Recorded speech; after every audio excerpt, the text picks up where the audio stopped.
Welcome to the WOD Pod. Join me as I sit down with CrossFitters, fitness experts, top coaches, professional athletes, and other well-known gym goers to listen to their journey through fitness.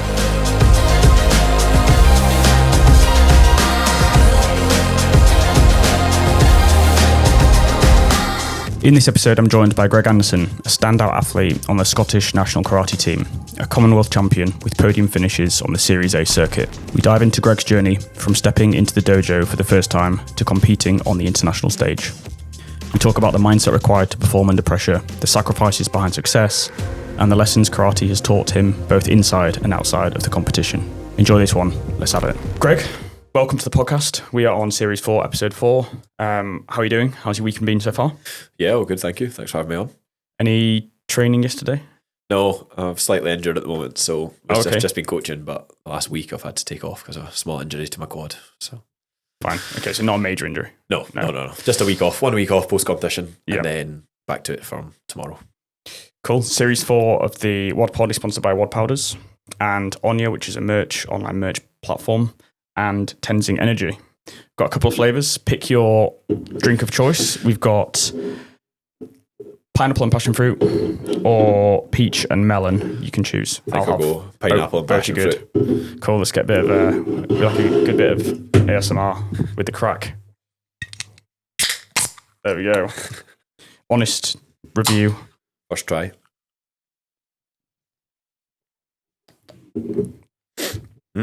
It's quite nice, actually. Wasn't sure what I was expecting there, but yeah, it's good. Cool. You come down from Scotland. Yeah. Edinburgh. Have you always lived in Edinburgh or anywhere else? No, stayed in Edinburgh my whole life, so east coast of Scotland, family home, born and bred there. So mum and dad moved in as they had me. So yeah, I've been there for 27 years. So yeah, I've not moved out yet, so still living at home, but yeah, it's part of the parcel. In terms of sports, off camera, we're just chatting about rugby. Yeah. I've no idea what sports you have played prior to obviously getting into karate, but I'd have guessed rugby might be one. No, probably not. I was thinking like second row. No, absolutely. I've not always been this size, to be fair. But yeah, I used to be, as a kid, I grew up and did what every kid did and played football and basketball, badminton, water polo, anything you could really get your hands on. So yeah, I had a bit of my foot in the door of every sport, but yeah, I started karate when I was 7 years old. So over 20 years now.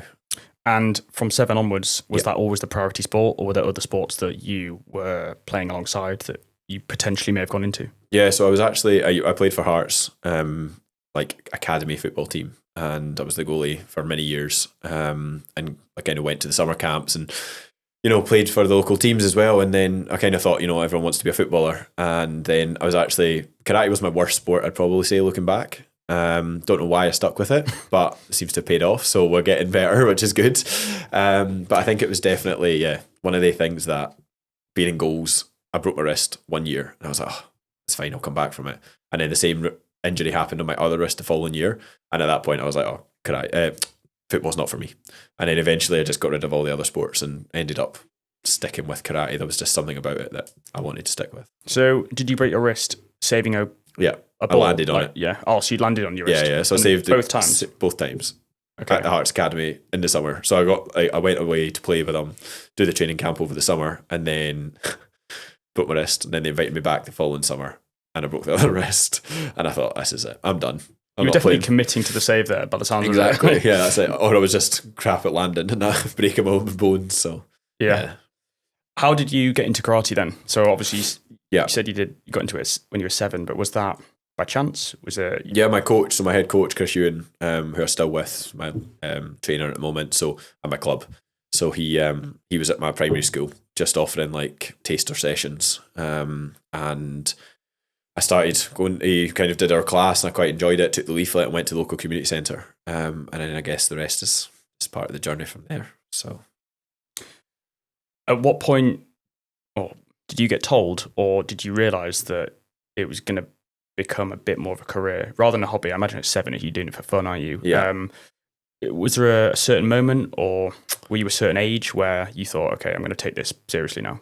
I think it was just as and when the other sports were starting to fade away, and I was wanting to stick to karate, and I was never the best when I was younger, and I was kind of a slow burner.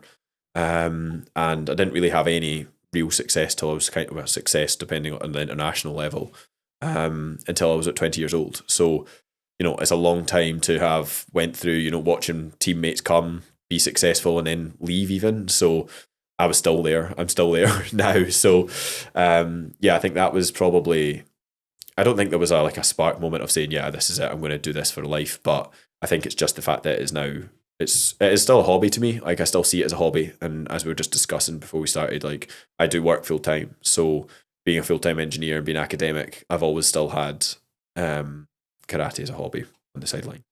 Surely at this point, you don't see it as a hobby in terms of you take it more seriously than you would take other hobbies. Yeah, I think so. I think it's probably a really, some people use the word hobby when they just have a walk or go to the gym, goer. But I guess my hobby is a little bit more serious than a lot of people's normal hobbies. But I guess, it's when you compete, I go and I have a job to do, and I know that, it's not just going along and enjoying it. Yes, I enjoy it as part of the factor, but I also want to perform now and want to, achieve what I've set out to achieve. Yeah. So you mentioned you were sort of 20 when you saw international success.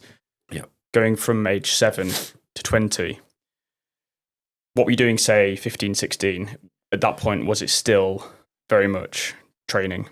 Yes. And I think it less was serious. Yeah, 100%. I think, and I had opportunities with my club, like we still do. We travel to like open events around Europe, around the world.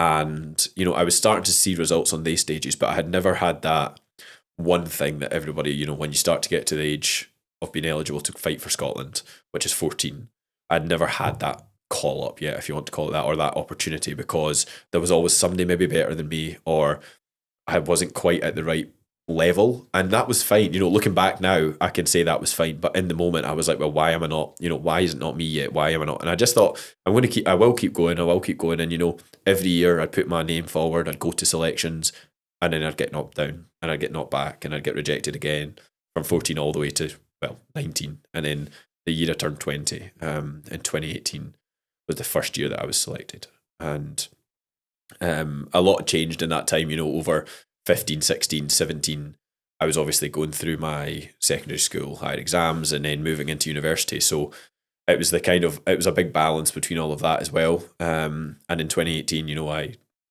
knew physically I was there. I had the right training. I had the right club behind me. I still do. And I didn't know what needed to change, but realized, it's the mental game. And that's a huge part of our sport. And I started working with my sports psychologist, who I still am with now. And that was a real game changer for me. And I think we realized that actually, it's not my kind of sports side that was the issue, if you want to call it an issue. Was my downfall was coming from everything else. So when I kind of started to, unwind all that, we had to set a vision and a goal for that year, which we achieved in the August. And then I was selected to represent Scotland off the back of that, and then had World Championships that year as well. So I was selected for seniors before I was selected for under 21, which is not very common. Yep. But I was called up to senior World Championships. Yeah, because I'd say to stick at something around that age is probably quite rare. I would have thought a lot of people, especially when you get to sort of 16, 17, 18, you discover a lot of other things in your life. There's a lot more fun that you could potentially go off and do. And if you weren't getting the success at that stage, then credit to stick at it. 100%. I think it's one of the things as well, as you're getting through your kind of 12, 13, 14, that slightly younger age, you see a lot of people drop off because, karate and martial arts back even, what's that, 15 years ago for me now, wasn't a common thing to do. And it's not your football, your basketball, it wasn't a mainstream sport. Now, I'd say, any martial art, whether it's like jiu-jitsu, karate, even, taekwondo, judo and all that, they're more common, and I think they're more in the kind of spotlight, which makes it more popular to do. But the fact was, like, I had a friendship group that essentially were all footballers, and lads, and they played their football on a Saturday and they trained Tuesday, Thursday. I was never that guy because I had to train on a Friday, I had to train on a Saturday. So karate was always that little bit different, and I guess it put me as being a bit of an outlier, and the opposite to that, like I was academic as well. So being able to do both and be in that position, it's not rare because there's a lot of, professional kind of Olympians that have got, degrees as well, but it's not kind of the stereotype way of becoming successful in sport. And I think that's like partly down to my parents as well, because they were never like, you have to pick sport or school. You know what your grades can do if you stick at it. You know what you can do in sport if you want. It's a hobby. So they were very much like, it's your life, it's your decision. If my grades in school were starting to fall, or even university, it's only me that could control that. So and I, for all the years, and I still do, I use karate as my kind of release and my happy place. If I've had a busy day at work and I've been there for 10 hours, I'll go to the dojo at the night and everything take else. it out on someone. Yeah, either take it out, exactly, or have a bad session, but it's in my happy place. So even if the session doesn't go to, how I want it to be, or how I expect it to feel, for example, I still showing up, and it's still being there and kind of being in that other environment, which I feel, you're safe and enjoyable. Not that I don't enjoy my work, but over after a busy day is nice. And I have that same feeling about like the gym, just any exercise in general. Yep. These podcasts are sponsored by WOD Powders, who now sell their clear whey protein in both tubs and travel sachets. If you've tried those thick protein shakes after a workout, this is your new upgrade. The WOD Powders clear whey is light, refreshing, and causes no digestive issues. Ideal for after a WOD, perfect for on hot days training, and packed with the protein you need to recover. Order yours today with code TOM15 for a 15% discount from wodpowders.co.uk. All right, back to the pod. Can you talk me through your first major competition? So I think I'd probably say like the international opens that we attended as a club. There's a lot that back then, there was lots of people around, and our parents were always there. And, there's the kind of original parent group that actually there's probably only myself and one of my other teammates, Rebecca, who are still left out of that original kind of group, and our parents are still involved in the club. But everybody else that now doesn't do it or has, since moved on, seems to, that group was that original tournament, and they made that tournament. But now, like, as I've grown up and kind of that first cap for Scotland at Senior World Championship, in 2018 was probably an eye opener. I was there like I was 20 years old, so I'm not a kid, but I was a kid at the senior events, and I remember just like seeing the names of the karate athletes that I had watched for years, and they were literally competing on the same stage as me. Yeah, that's and cool.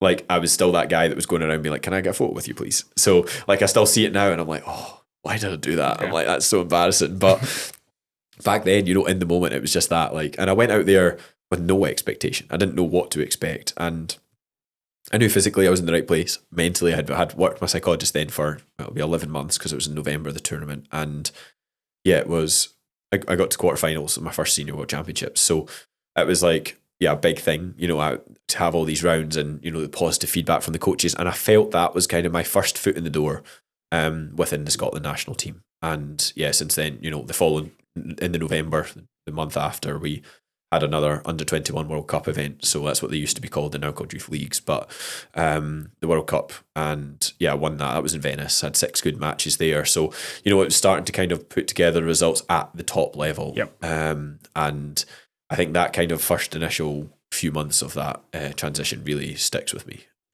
Just to go back to physical attributes in karate versus, because you mentioned it a couple of times where you said the mental psychology of karate, something you didn't have earlier on, developed, and then that's when your skills came together and saw success. For someone that doesn't know anything about karate, what makes karate such a mental game as well as physical? Because from my understanding, karate isn't as physical as people think it is. Yeah. It's skilled. So it's skill, like your skills are on show, and it's point scoring. So sport karate is point scoring. You're not there to knock somebody out. But in order to deliver the technique, you need to, meet the criteria, which involves power, decision making, and all the other criteria that the judges are looking for. So that kind of comes as part of the parcel when you're doing your physical attributes. But your kind of mental side of it is, the simple things of just self-confidence, self-belief, not overthinking who you're against, and trusting your own ability. And I think that's something that, I see it a lot now, as well as I coach at my local club. I coach at my club, I coach at national level as well. So, I see the younger ones already thinking about, oh, I've got that person, and, you've got that one opponent, and they start to get in their own head from such a young age. And we do it at the elite level because we need to analyse who we've got, and we need to figure out what's going on, and we need to go into it with a game plan. Does it always work? Absolutely not. You need to change it on the spot, but you develop that as you go. Does your strategy change based on the attributes of the person you're fighting? 100%, yeah. So I think you have what you're good at. You have your kind of bread and butter techniques, and I know that. And I know if I was needing, a 3-point technique or a 1-point technique, I know what I need to do, and I know what I can do my best. Will it always work? Absolutely not. But if I'm fighting somebody from a country, I don't know, you're fighting an Egypt or a Jordan, these countries are notorious for being able to kick ridiculously well. Right, okay. So they love kicking you. And so you have to adapt. Like, I wouldn't fight them in a certain way compared to if you fight a country like Japan, who just are rapid. They're so quick. Right, okay. And they like for using their hands more than their legs. So, it depends on who you have at the top level. When you come to, just normal open events, you have to just be open-minded. And even local events, there's new people coming on the circuit in Scotland and Britain all the time. So you don't know who they are. So you just have to go in there and focus on yourself and what your own attributes are and how you can perform and show up as you. And if you show up as yourself, that's the biggest thing I've probably found over the last, 3-4 years, is being authentically yourself in sport is the best way to go. Because if that's what gets you the results. If you try and mask that, it doesn't work. Yeah, and going back to how it's scored, so it's points. Mm-hmm. Do you find that when you get a point scored against you, yep, the opposition gathers momentum, and at that point it's really hard to kind of turn the match around? It can be. I think there's a lot of, it depends again in your own mindset in that point, because I see it all the time, both as my own performance, but also as a coach. An athlete goes down 1-0, 2-0, 3-0, whatever, and then they just, their head drops, and their own belief in their own skills disappears. But actually, there's been, if anyone watching this that's watched any of my matches and big international events will know fine well, I will fight till the last second, and I have won many a match in the last second. Really? Purely, I won. I was my Series A silver when I reached the final. From the second round, third round, quarterfinal, semi-final, I was losing until the last 16 seconds of every single match. Wow! So my coach was like, "We're just going to call you the comeback guy," because at this point, I don't ask like people like, "But what changed?" And I was like, I just knew I could win. I don't know how I was going to make it happen that day, but I just had that feeling that every match I'm going to keep going, and whether that was a 1-point technique, a 2-point technique, or a big 3 that needed sometimes, I just keep going. And I guess it's an attribute that when I don't use, people wonder why. So that's when I start to, as you said earlier, like I start to doubt myself and think I can't get this back, when actually, I have the skills too. So it's the mental game again. Yeah, I feel like there could be some element of when the opposition is winning and they only have, say, 30 seconds left, they get comfortable at that 100%, 100%. And I see it as well. You're right. Like people try and, if you're fighting a big name or they're fighting you locally and they think, he's on the national team and they're suddenly beating you 1-0, they try and be defensive and try and hold on to that lead, which some people can do. Some people can do that and other people just can't. And that just plays in, that builds your own confidence. If you're fighting somebody that's trying to only be defensive, because if they're not very good at it, you're going to get a point of it. You're going to find a way to win. So, and like they say, like whether you're having a good day, a bad day, or an excellent day, a champion always will find a way to win somehow, if they can. In terms of the night before a major competition, is there anything you have, any rituals or anything you do to kind of dial in?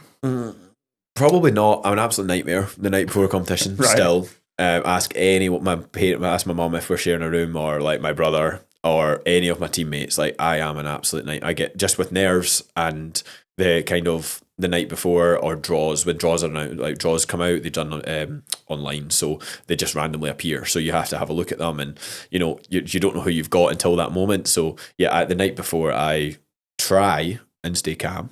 I used to be a really bad sleeper. I really did. I used to like toss and turn and overthink everything, but I think maybe it's just old age. I just like to sleep now. So I do eventually go to sleep, but it does require that little bit of like dial down time.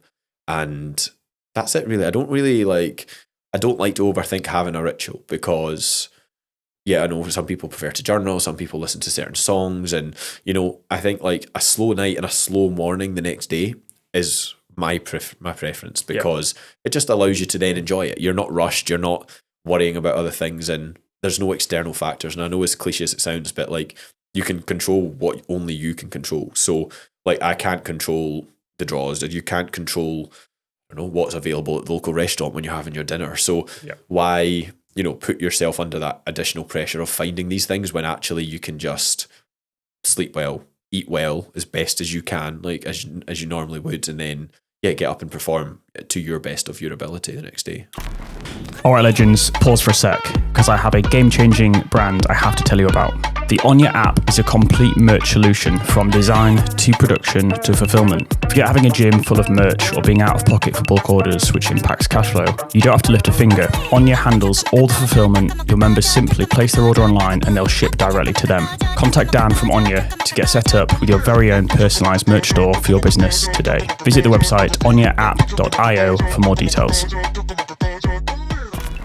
You mentioned that you don't know who you're fighting until close to the time. How soon are we talking? So international events, it's depending on what day you fight, on what weight category you are, it's typically, so we have registration roughly 2 days before.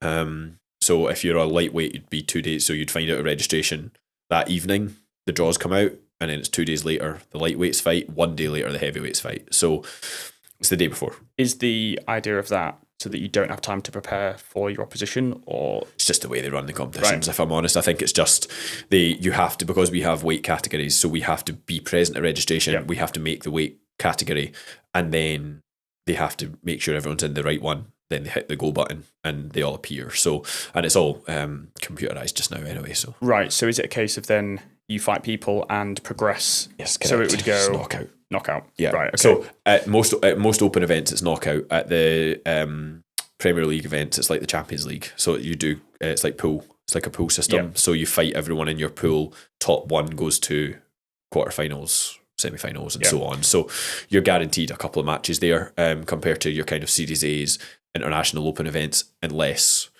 the country really wants to run pool systems. And local events, it's all just knockout with a repecharge system. So for the last 8 years, you've been competing at top level. Yeah. Have you built any rivalries with anyone? I don't think so. I think like everybody, people, your category, your top athletes there, and it's, there's never an easy draw when you go to these top level competitions. Like when you're in the pool system, there's you and 3 others, and you're all ranked within rough like top 32 in the world. So it's no, maybe top 50. It doesn't matter who you're against. They're going to be, if they're having a good day, it could be their day. If you're having a good day, it could be yours. So I think, I don't think I would say rivalries is kind of the, it doesn't occur very often. I guess locally you could have, if you're fighting the same people for British and Scottish and British titles, then maybe Commonwealths. But apart from that, no, I don't think so. I think, and it's quite like, it's the good thing about karate is the social side as well, because yes, you fight each other for 3 minutes. Yes, you maybe knock each other out in terms of the draw. You might not get a second chance, but then you start to, because you're on the circuit so often, you see these people, like I'm seeing the same athletes, whether I fight them or not, but also not in my category, once a month, maybe every 2 months, and then at European Championships or World Championships. So you start to make friends with these people. And you start to, when you're at registration, it's like, hey, and it's just very kind of relaxed and down to earth. But then when, as you said, when we've got a job to do, it's not a hobby at that point. You go and do your job. Yeah, I feel like with martial arts, it's a very respectable thing. 100%. And that respect and etiquette is something that you're drilled into from the moment you start karate. When you walk into the dojo, you always start a class by bowing, you end a class by bowing, you respect your sensei, so, and that then passes down to the way you treat other people in the dojo, your teammates, but then also in life, like I find myself at some points, I'm like, I'm not in it, like, just, okay, that's fine, like, nice to see you. Like, not bowing, but like, in like an awkward situation there, because people are like, what are you doing? And I'm like, oh, sorry. Like, it's just, you're not in your 9-to-5 job, bowing to your boss. Yeah, imagine. Like, no, absolutely not. You'd be like, what are you doing? Yeah. But in terms of, obviously, there's respect between fighters in and out of the fight. When you're in the fight, do you ever speak to the opposition, or do you ever say a few things? You can't. No. So the referee. So there's 4 judges. Typically, there's 4 judges in the corners, and then there's the main referee who dictates the bout, and that's it. You can't talk. You'll be warned. You're not. Your coach is talking to you. You can't acknowledge that. Well, you can acknowledge them with like a nod or like a quick like hand. I understand. But you can't say anything. You're not allowed to speak. We do express kind of ourselves for when we think we score.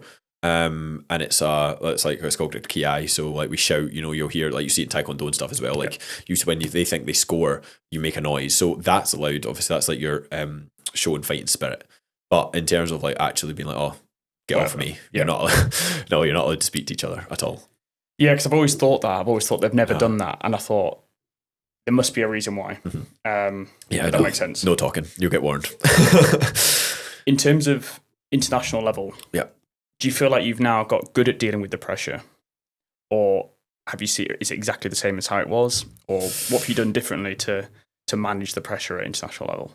I think it's just taking time to get to the point I'm at. I think in terms of I think the pressure's always there, but it's not external pressure, because like, expectation and what people think about you at that level.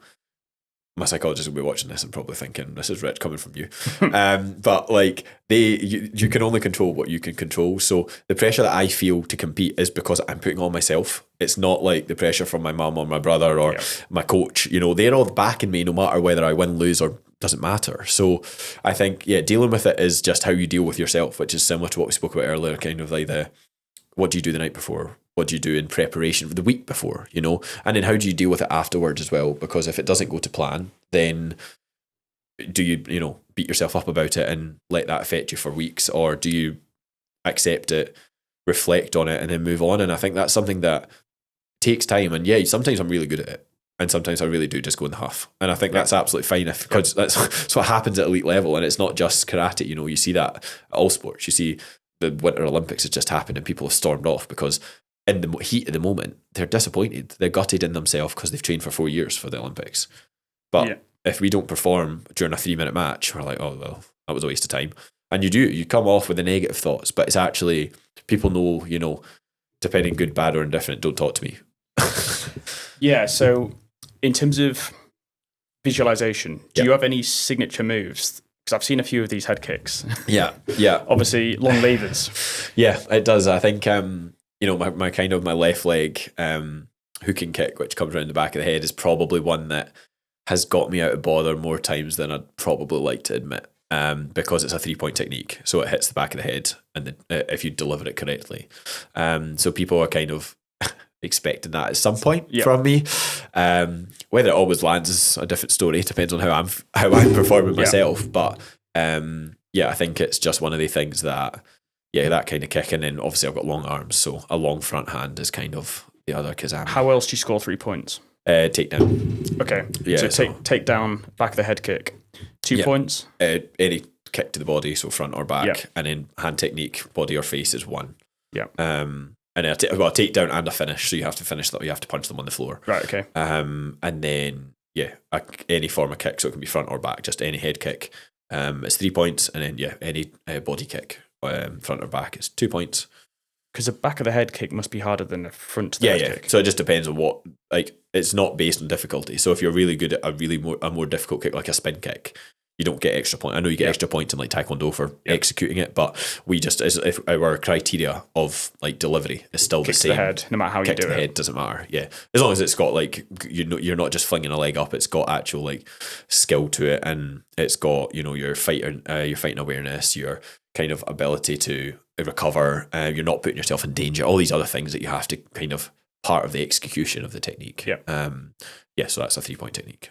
Because karate is it seems like it's a real art, as opposed to a brawl where you're flying in. It's skilled. Like, it's a skill. I'd say as a martial art, it's a skilled point scoring system. So don't get me wrong, you can still take a rough done and score. If you catch somebody with a spin kick to the body, for example, it's 2 points. But if you hit them in the right place, you can break a rib. But you don't know that on the moment, do you? Unless they buckle over, But even then, you can still score. So, and if you're hitting them with a strong roundhouse kick to the head, then you can score your points, as long as you're not like bursting their face or bursting their lips or their noses. So I think that's like, it's kind of a misconception that people have about karate, that it's, if point scoring is just like skin touch, it's just controlled fighting, and that's what it is. How often does a fight end with a knockout? More often than you probably think. Okay. I think, but they're not like intentional knockouts. If you go into a match with like malicious intent, you're straight disqualified. The referees are skilled enough to see that. They know what they're looking for. If you hook somebody and you knock them out, there's no question. Yeah. But like, if you do it by accident, you can still be disqualified, you know? Okay. So, but you might knock them out if you just hit them with a backhand in, you know, in the temple or the jaw, somewhere that, you know, that a body response hits the ground. So like, I accidentally knocked somebody out briefly last year, just nothing malicious behind it. We just had a clash in the middle of the mat. And I just went backhand and I hit him on the jaw and he went down like a ton of bricks. He got back up, thankfully, and he was fine. And I know him, like I speak to him as well. So, and he's recovered from that. But I got disqualified for that because it wasn't malicious, but it was deemed heavy. So it was deemed miscontrolled. So the referee was like, get off the mat. So is every knockout a disqualification? In one way or another, yes. So it's either to the person who delivered it or the person who got knocked out, because if they put themselves in danger, right, okay, they get penalised for it. So if you were fighting, you know, if you were in a match and you ducked down to the floor and that person then went for a big body kick, but your head was already bent over, you've put your head in a position where it's not meant to be. Right, then you get knocked out. If the referees decide that you've caused yourself to get knocked out, it's you that gets disqualified, not the person. The person might still be warned for heavy contact or, you know, a heavy technique, but you could be knocked out and at the medic and still lose the match. Wow. So there's a lot, like the referees are looking for a lot, you know, there's a big responsibility on them. Yeah. And, you know, they do, like, yes, okay, they're human, so they get it right and they get it wrong, which is expected. Yeah. Okay, a quick break. Now, if you do functional fitness, high rocks, CrossFit, or some form of hybrid training, then you need to try WOD Fuel. WOD Fuel is a unique blend of carbohydrates, aminos, and electrolytes to keep you fueled for your daily workout of the day. It uses cluster dextrin, also known as cyclic dextrin, a unique carbohydrate source that digests quickly in the gut. No caffeine, no crash, just a reliable energy source that tastes delicious. Available in tubs or sachets from wodpowders.co.uk. All right, back to the episode. Going back to your work training balance, can you talk me through a typical week of training karate and working full time as an engineer? So I think it's like, it can be difficult because, well, first of all, I work from home for 3 days and then I work in the office 2 days. So my kind of work from home days are a bit more better night's sleep, slower morning in terms of I don't get up until, you know, I need to 8 o'clock-ish and get up, have breakfast, start work. So I'd rather get my work block done first thing and then I'd use my kind of lunch break as my gym session. So that's kind of how, and then the rest of the day working, evening karate session. Then if I'm and then that's kind of 3 days a week. Typical, doesn't really change. And then kind of in the office days, the day's long, start earlier because I know that typically I need to get a gym session in and a karate session. So it would be, I normally do my conditioning sessions when I'm in the office because I can get up before work, go to the gym, don't have to think about a conditioning session. I just grind it out in the pain cave and then shower, change, off I go to work. And then like lunchtime then would be, you know, with colleagues, go to walk or something. And then that evening, karate. So typically karate is always in the evening during the week because we all, well, myself and everybody else works full time. So our fight classes or traditional classes, my coaching classes are all in the evenings. Even on a Friday, we have one at 4 till 5, so late afternoon, early evening, and then Saturday we do it in the morning just because we've got time to. But yeah, it doesn't. I'm very kind of routine. Like I do enjoy a routine in terms of my training schedule, but also the way I eat, like my nutrition. I work with a strength and conditioning coach who sorts me out with my nutrition as well, and you know he always tells me I'm the most boring person ever, but I don't like change. Well, I like change, but I need to know it's going to work for me. And when I've got something that works, like my nutrition does just now, and I know how it makes me perform when I'm at training even, there's no point in me changing it. So I will eat the same thing Monday to Sunday. And I'll meal prep it all. So days in the office, I leave the house with an extra bag, probably like many people who train and, have things to do after work. I have my breakfast, my lunch, my dinner, my snacks. Yeah. Everything good to go. Everything. And either plastic or glass Tupperware dishes, and that's it. And then by the end of the day, they're just dumped back into the bag and taken home. So yeah, the commute can kind of be the killer. You know, I live in Edinburgh but work in Glasgow, so it's about an hour base, no traffic, morning traffic. Can be an hour and a half. But, you know, things like that, it's like what we spoke about earlier, you know, I can't control if there's traffic. I can't control, but I can control that I get up at 5:30 and get my session done. So I make sure that happens. And I can control that evening when I finish karate at 8:30, for example, I can eat my dinner, which is already prepared. And then I'm in bed. I can control the fact that I'm in bed by 9:30. So even though I'm getting up at 6:00 the next day again, or 5:30, whenever it is, it doesn't, if my sleep is, I'm still recovering as well. So, and I do like it, like, to be fair, I'm in the office 2 days a week on a Tuesday and a Wednesday, and then Thursday back at home. So that allows me to have that slower morning. Yeah. And how many competitions do you have per year? Totally depends on what the calendar looks like. So at the moment, the kind of Premier League calendar and European Championships are between January and May. So there'll be that's essentially 5 tournaments. So it's roughly one a month internationally. That's the Premier League. There's also the Series A, which is like the League A events. There's two at the start of the year and then 2 towards the end. So if you do all of them, you could have 6 big internationals in 5 months, which is intense. Yep. It involves a lot of traveling. It involves a lot of recovery. How can you do any form of kind of build? It's more maintenance during that time and working full time alongside that. It's a balance where I don't have the luxury of traveling back on a Monday, going chilling, and then just doing a one session on the Tuesday because I have to be back up because I need to get to the office. So I think that's what, like, the differences between your top athletes that are fully funded have, I guess, it's not an advantage because you can still compete against them. You're still challenging them, you're still beating them, but they have greater opportunities for like training camps. I obviously would have to take time off work and then fund that week off work myself and all that kind of thing. So I think that's probably when the competition season spreads out more and you do less because you can't physically do one after another. So there's the next Premier League's in Lausanne in China, so it's in April.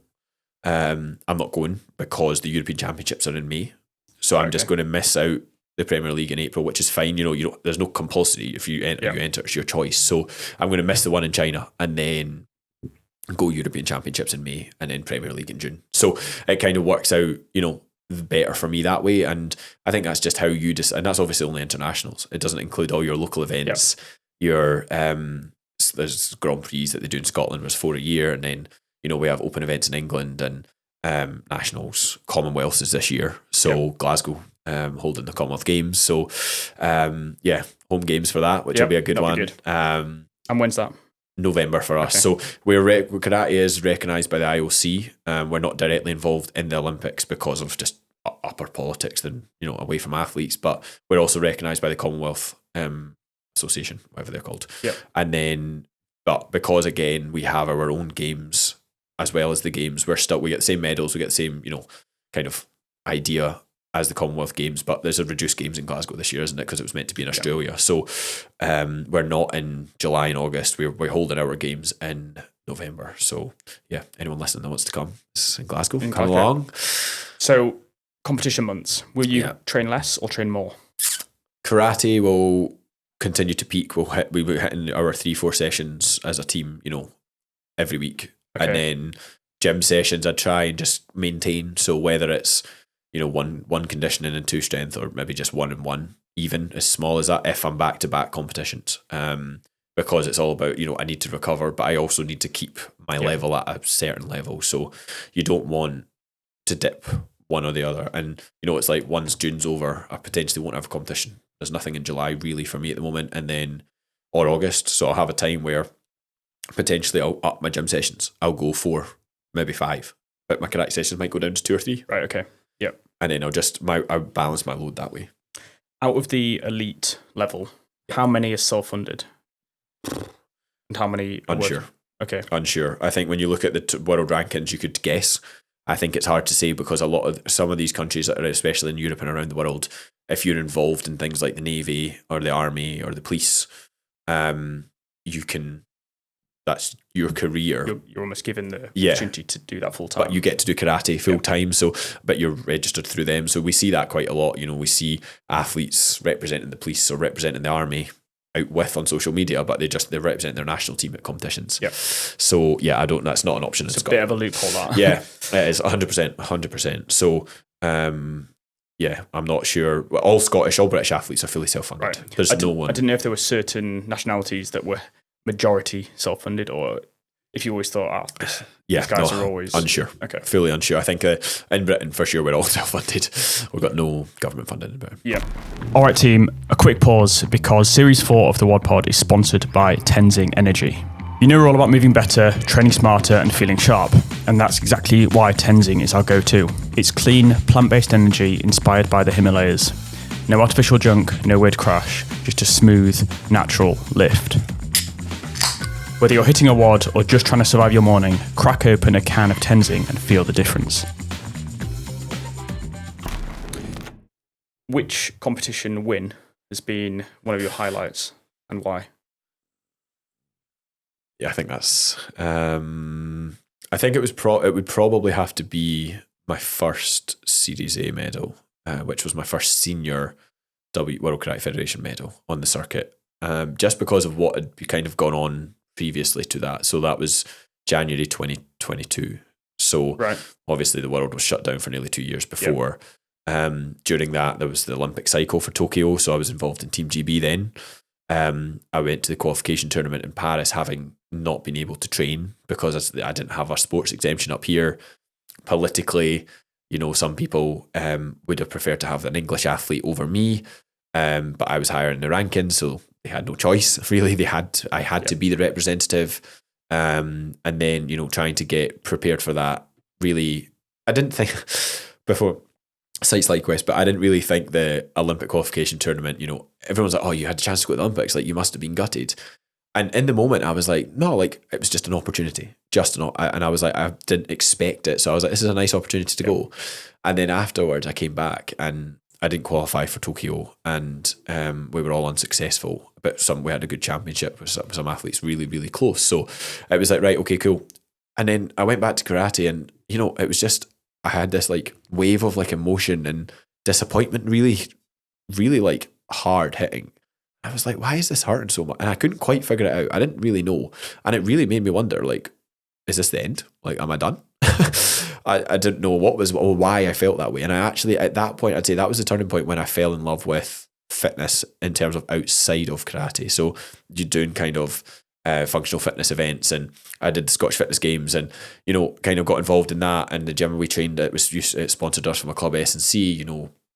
It's a CrossFit gym, and we started to train more there. And I had an S&C coach who was a CrossFit coach, but also a rugby coach. So he knew, and he was specialised in S&C. So that was kind of a big turning point for me in that feeling. And later on that year, I then got selected for the European Championships in 2022, and I was like, I'm not sure if I want to go. Like, I just pulled out World Championships because mentally I was like, I can't go. I'm not going to make up the numbers. So 2021, I'm like, I'm not doing it. I'm not being there just to be an athlete. I want to be in the best position I can be. So was that off the back of not being selected for the Olympics? Was that the first thing that kind of? I think it was just not. I didn't feel ready. I didn't feel that I had come back from COVID in the way that I wanted to, and I was loving fitness. So I mentally, I said to the national coaches, I said, I can't do it. I said, I'm not going to do it. It was in Dubai. I said, I'm not going like just to make up numbers, hope you understand kind of thing. And they were supportive of that, of course. So I pulled out major championships and then selected for Europeans in the following year for the March. And that January, I came back after Christmas and we had 2.5 weeks until the registration closed for the first world event of the year. At this point, I was the second heaviest category, so I was minus a weight. Stepped on the scales after Christmas and I was like, that's an issue. I thought it was just my Christmas weight. So I was like, oh, that's fine. So I messaged my coach. I says, what date does registration close? He was like, oh, we've got 2.5 weeks. I was like, okay, cool. I'll tell you in 2 weeks' time just to make sure I'm making it, enter me in my normal weight class. 2 weeks passed. I stepped on the scales, 0.2 off. I was like, this is an issue. So all the gym work that I had obviously been doing from June till December, underlying had obviously been building muscle, hadn't it? So, but I hadn't weighed myself over these months because I was like, I'm not doing karate. Done, man. I'm not going to World Championships. And I was in like this little huff. Yeah. So I said, Chris, I don't know what to do. He says, it's up to you. He says, my advice would be don't put your body through it. Let's move up. Go into plus 84, which is where I am now, heavy weights, and start fresh. Start 2022 and let's see what happens. And I went, okay, let's do it. Nervous, worried, never fought that category before. 2 weeks later, went to the competition. 6 matches later, 1 bronze medal. So I think that feeling of, well, okay, new category, new year, maybe this is for me. And one of my national coaches said years and years and years ago, even when I was getting told, you're not in the national team, you will be a heavyweight one day, Greg. And I just was like, nah, like I'm going to be a lightweight. Like I used to be small. I used to fight like the lightest weight category as a 16-year-old. So I used to be way down. And I was like, no, I'm always going to be light. I'm always going to be small. I'm always going to be the fastest. And then here we are, fast forward 12 years, and I am now 6'6" and in the heaviest weight category. So I was like, he could see something, but it was just that feeling of at age 16. I was like, no, you're not right. Not accepting fate. And eventually here we are. So yeah, that moment in 2022, I remember I had one of my teammates with me, and just the feeling of kind of, yeah, like it paid off, but also the emotions in it, and being able to celebrate with people that I'd met in karate, and yeah, it was a special one for sure. And I suppose you had an entire set of fresh opposition that you'd never fought against. So you're going in like completely almost blind to it all. Yeah, they don't know me, I don't know them. I knew a couple of names because it's just on the karate circuit, but I didn't know anyone, and I didn't know who anyone was or what anyone had done before, and they didn't know who I was, and I would say that was probably one of my, that was obviously a breakthrough into the new category, but then, since then I've had another Series A, I got to the final, so I've had a silver medal there, but I'd say that one doesn't quite make the, best moment, because you win a bronze, but you lose a gold. It's now kind of expected. A little bit, yeah. You're expected. There's a little bit of expectation to perform at that level, but also like I won that bronze medal in the bronze medal match with just me fighting, compared to when I had just the final, I lost the gold medal. So sure. I think it's hard for people. I think people that aren't involved in any kind of level of competitive sport where you get medals, you win a bronze, but you lose a gold, and you don't win because you don't win a silver. So a bronze is almost better than a silver, weirdly. If you're looking, because you go out on a high, and I think I was watching the Winter Olympics, and one of the guys said this when he came home as well, because it was about the men's curling team, and they'd said the exact same thing, because they knew when they got through the semi-final, they got to the final, but they lost the gold. So everyone was, oh, you got Olympic silver, and he's like, yeah, but you go out on a loss, and that's the same as how I felt about, and that's how they feel about any, I don't know, high level finals. You don't win a silver, you'll lose a gold, and then but you win a bronze. So I think that's something that a lot of people are like, yeah, but you're still got a better coloured medal. And I'm like, afterwards, yes, okay, right now I can say in the moment I've got a silver medal at that level. I'm fine, I'm buzzing with it, and I'm really happy with that. But I'm still on the hunt for the gold at the Series A, and I will get one. So yeah, I think I just want to complete the collection. Well, that's it. Yeah, you've got one of each. I've got one, so I need to get one. I need to get the gold. But yeah, since then I've got that final, and I've got a senior Europeans 5th place. So again, I lost the bronze medal, but I was still in that match. So yes, you lose your last match, but a 5th place at European Championships is major. So I had that, and then I have a 5th place at a Premier League, a 5th place at under 21 Europeans as well. So I've been there. I've been tapping on the door for these big international medals. So that's why they kind of fights just differ from that one when you win that bronze medal match. And yeah, going back to when you didn't make the weight class, so you went to a heavyweight. I imagine you were just into that category. Yeah, I was like 87 kilos or something, so a couple of kilos over. And is there an upper limit on, and what weight do you weigh now fighting at heavyweight? 94, so I'm a bit heavier than I was back then. So it's just 84 kilos plus, and there's a tolerance if you want to go minus, but yeah, you can be up to, I don't know what the upper tolerance is. Yeah, no, I was just curious to know whether you'd stayed at the same 87. No. I've done my body composition has definitely changed since, and for the better. There's been times, it's actually funny we talk about that, because a year ago this month, I was my heaviest I've ever been. I'd been at a training camp in Hong Kong that I was invited to, loved it, thought I'd been doing like a bit of a build over Christmas, first 3 months of the year, had a Premier League in China actually, and I was like the heaviest I've ever weighed in it. I thought, oh, perfect, I'm going to be nice and strong. Competition plummeted. I was terrible, and it was actually my little brother who competes for Scotland. He's 21 in a couple of weeks, so he's still under 21, but he was like, yeah, you were crap. He's like, you're too heavy. I was like, what do you mean? Like, I'm strong. Like, I feel good. And I remember at that point, I did change his strength and conditioning coach. I'd been with my previous coach for 4 or 5 years. And I needed a change. And, you know, he got me so far and got me the medals that I got originally. But I was like, something needs to change here. So I changed strength and conditioning coach to who my new coach is now. And we did the whole, you know, let's take a picture, see where we are. And I am now, as I said, I'm about 94 kilos at the moment. And as much as I'm probably still 4 and a bit kilos less than I was a year ago, the scale weight and the body comp don't match. If you were to look at me a year ago at 94 kilos and look at me now, there's a huge difference. Look different, same weight. 100%. Yeah, look different, same weight. And I think that is just the pinnacle of how I feel on the mat now as well. And that, what we spoke about earlier, that I don't give up in a match. You know, I will fight. I didn't have that attribute. That's when my brother knew, you need to lose some weight. And yeah, don't get me wrong. I was like, that's a bit harsh. Like, what are you talking about? But actually, it was the reality check that I needed. And I'm forever grateful for him asking me that, tell me that. This podcast is sponsored by WOD Powders, who now sell their clear whey protein in both tubs and travel sachets. If you've tried those thick protein shakes after a workout, this is your new upgrade. The WOD Powders clear whey is light, refreshing, and causes no digestive issues. Ideal for after a WOD, perfect for on hot days training, and packed with the protein you need to recover. Order yours today with code TOM15 for a 15% discount from wodpowders.co.uk. All right, back to the pod.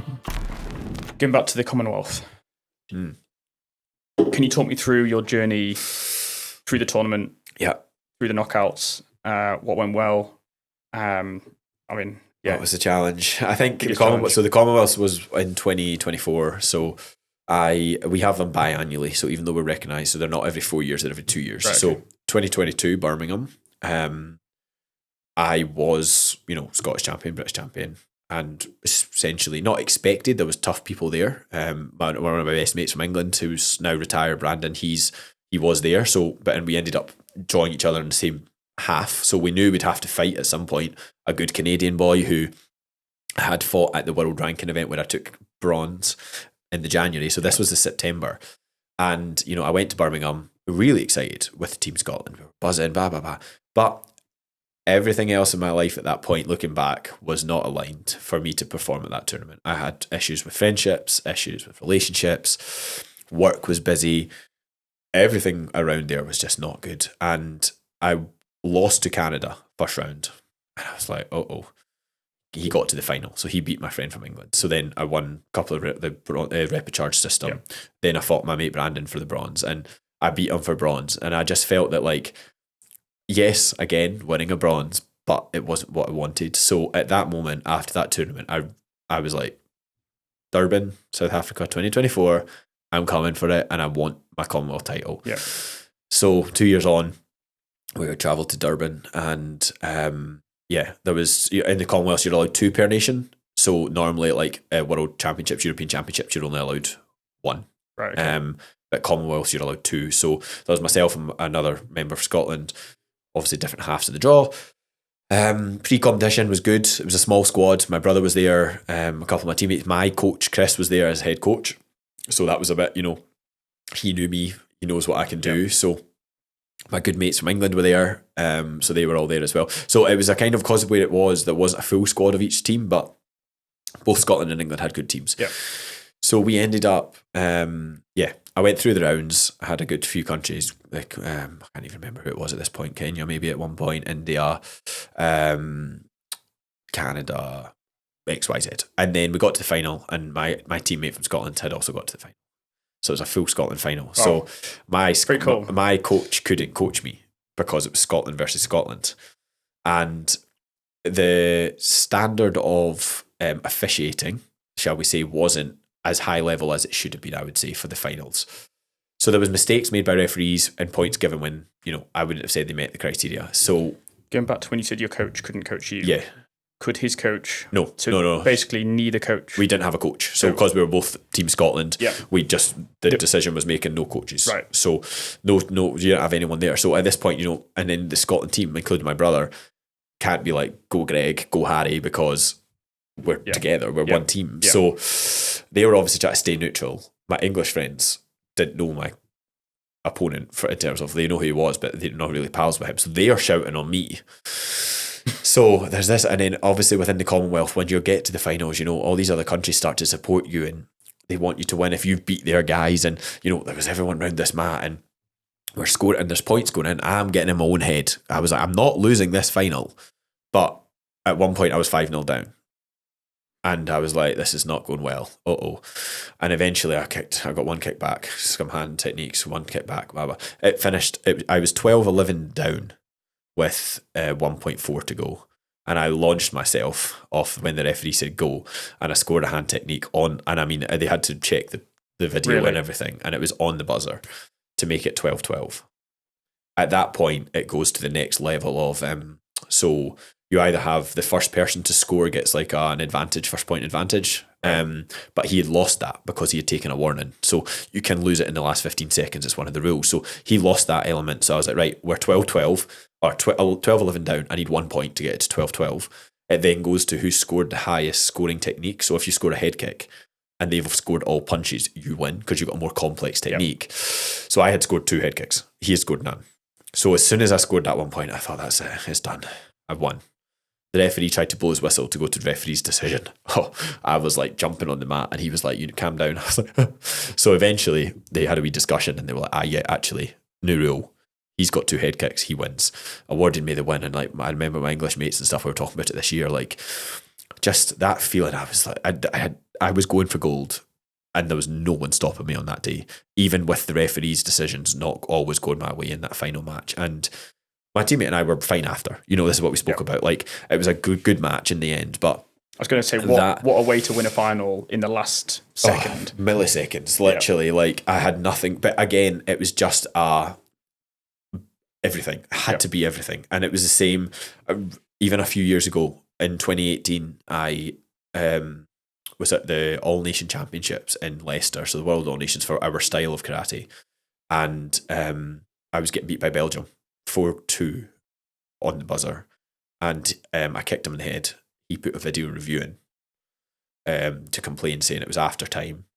It wasn't, but there was a mistake earlier on, so they pulled us back up, and they took my kick off me. So then I was 2-1 down, and he was like, he just knew that at that point I had everything. So I went straight again, and I did a different type of kick and kicked him in the head again, and they awarded that one through the match. But again, it's the same moment. I just had to go. And yeah, the Commonwealth in 2024 was that, which was then, it was a real full circle moment, because we then had team event. So we had the team, so Team Scotland 5-man team, and it works like you just number yourselves 1 to 5. Your coach does an order, the opponent's team, and then you don't know what weight you're fighting, so it's open weight teams. So I ended up fighting like a small -60 for Indian fighter, and we had India, Botswana, South Africa. There was all these mental teams, so it was so good. Could it be dangerous at that point? It can be, yeah. If I hit somebody in a lighter weight, full pelt, as we spoke about earlier, if I knock them out malicious or with heavy control, likely is I'm going to be the one that gets disqualified unless they put themselves in the danger. So you have to be smart, you have to be clever in teams. But I love team events. Like, I'm very much a team fighter. I very much like the atmosphere and the spirit and all of that. So we led them out. I was number 1, so we fought through the rounds to the final.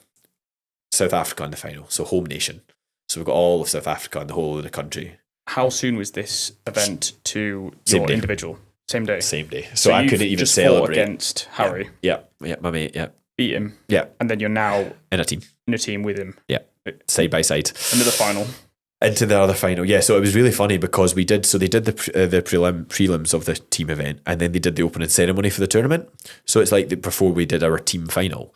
So they lined us all out, walked out all the countries. They had a performance go on, and like there was a small part of me, like, they were getting us teams up to dance, and it was all good, like, fun and games. But I still had to perform. I still had to go and fight in the team final, and the 5 of us were sat there. We still had our gis on, like, we're still ready to go. Everyone else is up there enjoying it, but we still had to keep switched on. And then they gave us 15 minutes.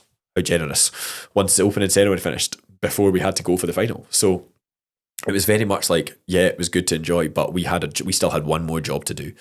And we did it. We beat South Africa in the final. I can't remember the full order, but it was actually Harry's match that won us the team final. Nice. So I think I was first, so I won my match, and then second fight won, or I can't remember. Somebody lost, and we ended up in the 4th match, and then Harry won his match for the team, But again, it was like I had to keep them grounded, because if you celebrate too much, you can be warned, and unsportsmanship and all that stuff. So we had to remain quite grounded before we could officially celebrate. And I think at that point it was like, okay, now I can relax, because we've done the team, I've done the individual, and I've done the team. So double gold, double Commonwealth gold. So in that team event, if it's got to the fourth match and you've won, do they still do the fifth match? No, because best of 5, so 3 wins and you're through. I didn't know if out of principle they would kind of still do it to see who would have won. Some, as you said, some tournaments, in like open tournaments, will do a 5-man team and do it on total number of points scored across the 5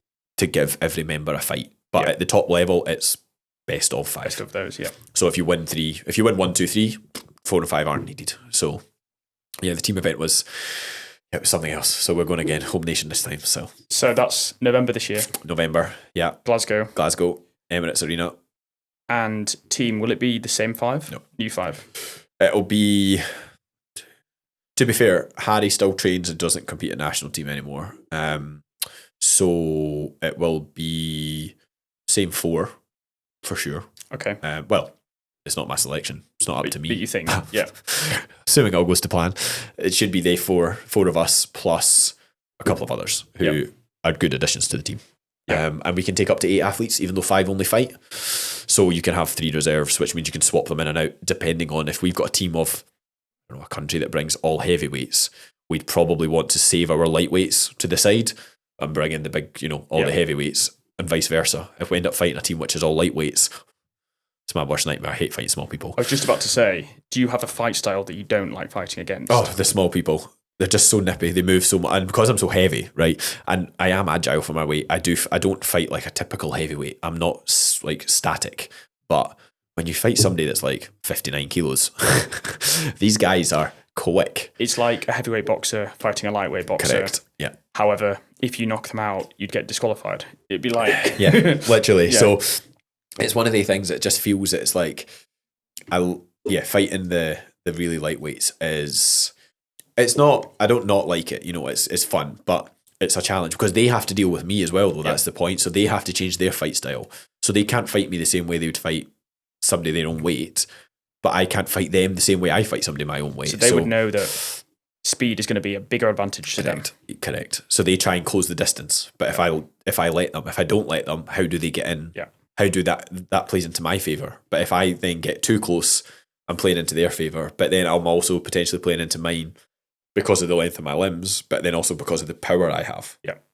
So it puts their self in danger for takedown. So it's a complete balance of the scale, So that's why teams is so fun, because you never know. You never know who. We don't know who's going to line up what number in the opposing team until you face them. So it's completely random, which is so even if so they fun. have 3 heavyweights, 2 lightweights, and you have 3 heavyweights, 2 lightweights, you could get a complete mix. Right. Yeah. So team events is team events is really, really good. Male and female, obviously.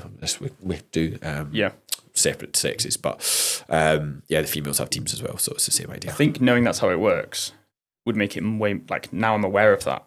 When I watch it, it will, I guess, make it a little bit. I'll understand it more. Rather than when you see a mismatch, you think, what's going on? Yeah, for sure. And I think that's what people. And the exciting thing is, once you know that little bit of understanding, is just when you see the teams line out at the start of the tournament before we bow in, you'll be going, "Oh, that team's got quite a lot of big guys. That one's got quite a lot of wee guys. That might be but then they could fight there." And suddenly you're starting to do the kind of scenarios in your own head. So, but then again, when they line up against each other, who knows how it's going to play? And you just have to go out there again. Focus on what you can control. Yeah. I can't control whether I fight a lightweight, a middleweight, or a heavyweight. I have to fight. So, yeah. Do you think there are some lightweights that want to fight heavyweights? 100%. Wow, that's cool. And there'll obviously be some that won't want that either. 100%. Yeah, both. There's both ends of the scale. So people do have a real fight style. Yeah. And they have an opponent. So for you, you want heavyweights. Yeah, I think so. I think, or middleweights. I think if I had a choice, I'd prefer to fight a middleweight or a heavyweight. But fighting a lightweight, there's a job to do. So I have to fight for my team, and I will always put everything out there, even if I've had a bad day individually. Yeah. Team's a different event. All right, legends, pause for a sec, because I have a game-changing brand I have to tell you about. The OnYa app is a complete merch solution from design to production to fulfillment. Forget having a gym full of merch or being out of pocket for bulk orders, which impacts cash flow. You don't have to lift a finger. OnYa handles all the fulfillment. Your members simply place their order online and they'll ship directly to them. Contact Dan from OnYa to get set up with your very own personalised merch store for your business today. Visit the website onyaapp.io for more details. Cool. Now I'm excited to see it. I'm excited to watch it now. Yeah. November. So before that, you've got a few major comps coming up. A few major comps, yeah. I'm going to Frankfurt for European Championships in May. So that's kind of the next major one. Got a couple of local ones kind of in April just to get some brush off the cobwebs and just see where the body's at, see what's the mind's at really as well. So yeah, big one, Europeans, and then a little bit kind of dry over summer, to be fair. There's not much on. There is potential for a Series A level event in July, but it's meant to be Mexico. So with the political unrest at the moment and stuff over the news stuff over there, I don't know if it's going ahead. Right. So that's kind of in amber, say, and then the next one will be like September, October, November. Yeah, so it'll be the big build into Commonwealth. So it's always a busier second half of the year for me. Always busier. Just with the way you have your big internationals at the start and then you have your more open events at the end of the year. It's just my calendar. Some people have more of open events now. Yeah. But I prefer to do it the other way around. So you mentioned your brother. He's also doing karate. Yeah, my brother, my mum. Full family affair. Wow. My dad doesn't, but yeah, my brother trains at the club and fights for Scotland as well. So he does it, and then my mum. Your dad really can't mess with anyone in his family. No. My sister doesn't even live here anymore either. So she's never done karate, but she's a big gym goer. So the kind of fitness runs through it all. Yeah. So she, so my sister, my brother, my mum, and my dad. So yeah, it's the family. And in terms of your brother's level, yeah, would you say he's on par with you at 21? He's better than me. Okay. 100%. I think that's an interesting question because not just Scott, but the kind of that generation had the opportunities that the World Karate Federation have created for them to get better. Are more there than they were when I was that age. So when I was that age, we had a couple of events we could go to that were like this similar to Europeans and Worlds, but now they have they've just removed them, but they used to have like a youth league system. So it's like my senior Premier League, but for the under 21s. So that was exposing them to these top competitors on a bi-monthly basis. So they've had these opportunities. Scott's already got a World Youth League medal that I took till I was 20 to even get a senior one, but he's already got a medal at that level. So, and I think that comes from the fact that I'm still competing at that level as well, though. So they know what's possible, and I hope that's what they see it as. I'm like, and I train with them. I train with my brother. I train with we've got several European champions in our club, double European champions, and European medalists and World Games medalists and everyone. So I think it's one of these things that's. We all train together. You're not better. Like, just because I've got X medals and they've got Y, it doesn't mean we don't train or we don't we don't see each other as competitors. We see each other as teammates. If I asked him now, who's better, what do you think he'd say? Me. And okay, no, I think he would. I think he's the same. Like, I think that's the thing though. Like, it's a mentality thing. I think you jokingly say that, but I think there is experience comes into it, and I think that is. Yeah, we've fought each other before, and yeah, it was probably I've fought some of the best competitors in the world, but I think mentally fighting my little brother was the hardest fight I've ever had. How did it play out?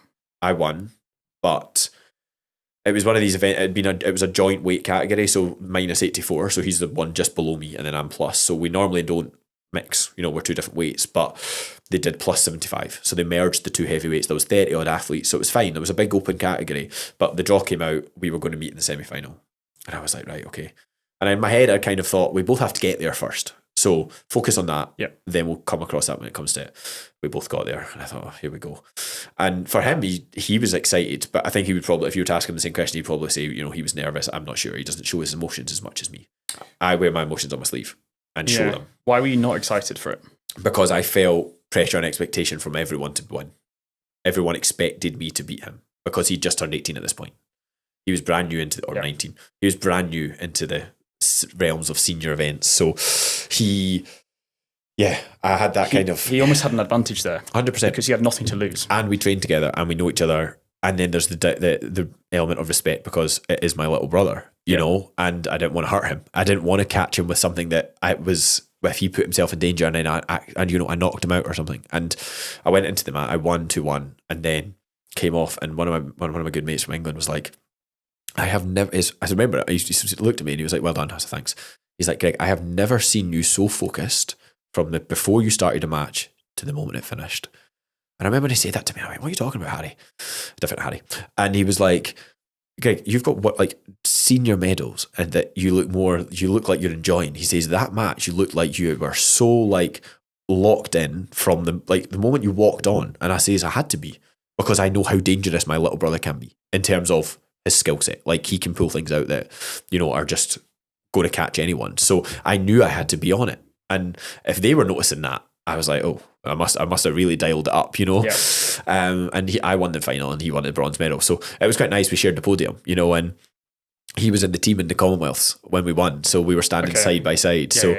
And hopefully, assuming selections, we're both going to be in the team this year for the Commonwealth Games. And then hopefully Mum will be in the team as well. So for the females, my mum's visually impaired, so she competes in para karate. So hopefully she'll be in the team. So there'll be three of us, the three family members, all with our Scotland tracksuits on. That's pretty which cool. will be quite nice. Nice family photo. Yeah, if that happens, and hopefully, but again, that's selection based, so we just have to wait and see what comes out of that one. Yeah, I feel like that's a real lose-lose for you to be fighting your brother, because even when you win, you kind of go, it was expected by everyone. Yeah. And if you lose, then it's like, the biggest loss probably. Yeah, well, you can imagine. I think the thing is, I would feel it like that. I'd feel like it's the biggest defeat ever. But actually, everybody knows that Scott could beat me, on the day. And it's that matter of who's better on the day. And I think that's one of these things that I look back at it and I think, as I said, I've fought some of the biggest names, some of the world number 1, 2, 3s in the world. But mentally, fighting Scott that day was, I think it's probably one of my if not my toughest fight ever. But just because there was the element of people enjoying watching it, and I know that sounds really daft, but people cheering when I was 2-0 up and Scott scored on me, everybody cheered because they were expecting me to win. And and there's a really wholesome photo of us hugging at the end that was captured. I can't remember the photographer that caught it, but there's a real relief photo of us both, but not just for me but for him as well, because I think, as I said, if you were to ask him this question, I don't know how he'd explain it, actually, to be fair, because he's a completely different kettle of fish to me in terms of the way he just shares himself and his story, but we both have the same heart deep down. Okay, a quick break. Now, if you do functional fitness, high rocks, CrossFit, or some form of hybrid training, then you need to try WOD Fuel. WOD Fuel is a unique blend of carbohydrates, aminos, and electrolytes to keep you fueled for your daily workout of the day. It uses cluster dextrin, also known as cyclic dextrin, a unique carbohydrate source that digests quickly in the gut. No caffeine, no crash, just a reliable energy source that tastes delicious. Available in tubs or sachets from wodpowders.co.uk. All right, back to the episode. What advice would you give to younger kids doing karate now? Yeah. 12 to 15 years old. Stick at it. You might not be the most popular in your friendship group, but see out the kind of rough times that people may bully you, people may slag you, people may call you unsuccessful, but actually your success will grow, and karate can be the mechanism to friendships and something that you can do for life. Yeah, I don't think karate gets, or you might say I'm wrong, I don't think karate gets kind of any bad stigma around it, or not now for sure. I think because it's growing, I think because of the power of social media, I think it's definitely now seen as a not an elite sport, but a sport that people acknowledge as being that's quite skilled, you're quite good if you do karate, well done kind of thing. But before, it'd be, why are you doing karate? People would just kind of screw their face up. Why are you not playing basketball? Why are you not playing football? Why are you not even doing judo? The ones that were on the televisions when you're younger. But now I think karate's a growing sport in Scotland and Britain. And from that age, I think that is the difficult age where a lot more things come to you in life, whether that's sport related or, you know, you start to realize that you maybe are quite good in school or maybe not so good in school, and you're in with the wrong group of friends, or you're in with the right group of friends if you're lucky enough, or, you know, you maybe go through difficult times because you start to become that kind of adolescent side and you start to change, so your behaviours start to change. And I think at that point, like, really dial into how you feel, and I think accepting that. I think that's one of the biggest things as well, is accepting who you are.